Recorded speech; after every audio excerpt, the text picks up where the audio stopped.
When the workout's all completed, your workout's not all completed.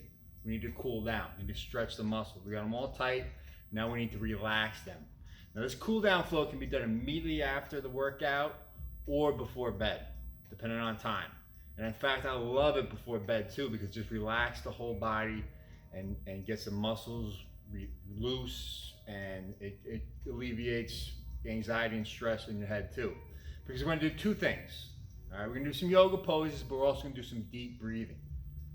Now we're going to have a deep breathing section in here too, but we're going to go over it again just in case you missed it. So what we want to do with this deep breathing is not be chest stress breathers, which most of you guys are. I see it all the time. Life gets over and we get all stressed out and doing work. That's not how we're born breathing. You look at a baby or you look at a dog, they're good, big belly breathers, all right? So this is what we want to do. When we're in these poses, or if you're just super stressed, you want to breathe deep into your belly. So I'll show you from the side. Most people, when I ask them to do this, and they take a big, big, deep breath, they're like, and they're all stressed out. That's chest breathing, that's stress breathing. That's going to cause a lot of problems, not only in your head, your muscles, and your posture, and that goes into the organs and everything else and messes you up. So we want to be practicing this. I'm not asking to walk around the street like this, but we want to practice big, deep belly breath. So, see how my belly's expanding? All the way around.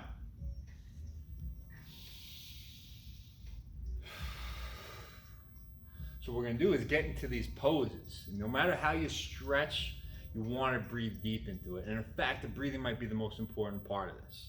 The stretching is good, getting those positions and releasing tension is important, but the breathing is just as important, if not more, because most people don't think about this. You do now, so don't forget it.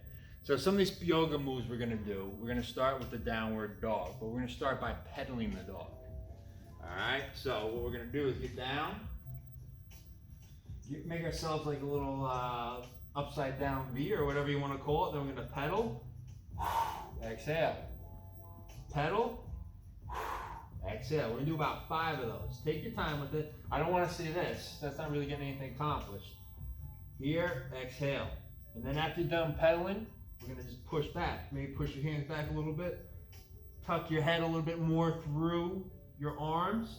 And I want to see about 5 up to 10 big belly breaths. After that, we're going to go into child's pose.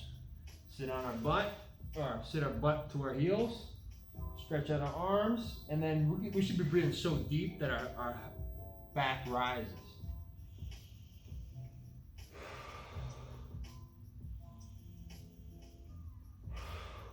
All right, do about 5 to 10 big breaths of that. Then we're going to reach our arm to the side. Actually, let me do it this way. And that way we're going to get a stretch in here. Same thing. Breathe in, breathe out. You guys have no problems with those.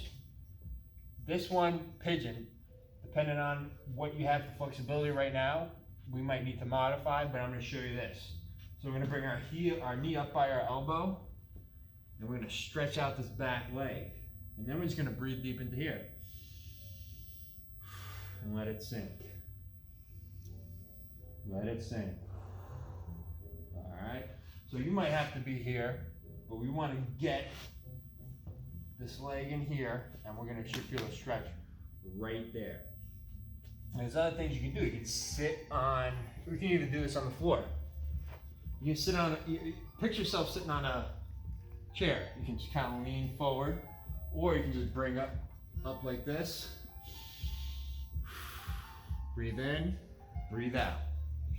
So this next one is wicked, this frog stretch. So what we want to do is get our knees super wide, shins facing straight back and toes out wide like a frog would. Then we're going to get on our elbows and just kind of push back. Push back with the elbows. Breathe deep. And let it sink. All right, next we're going to do the hip flexor. And I'm going to show you guys in other videos many different options for the hip flexor.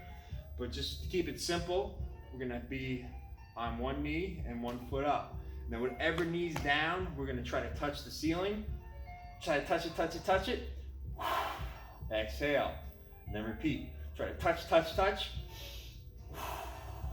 Exhale. So that's the cool down flow.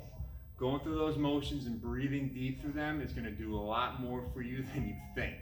So try to get that in once a day, either right after the workout or right before bedtime.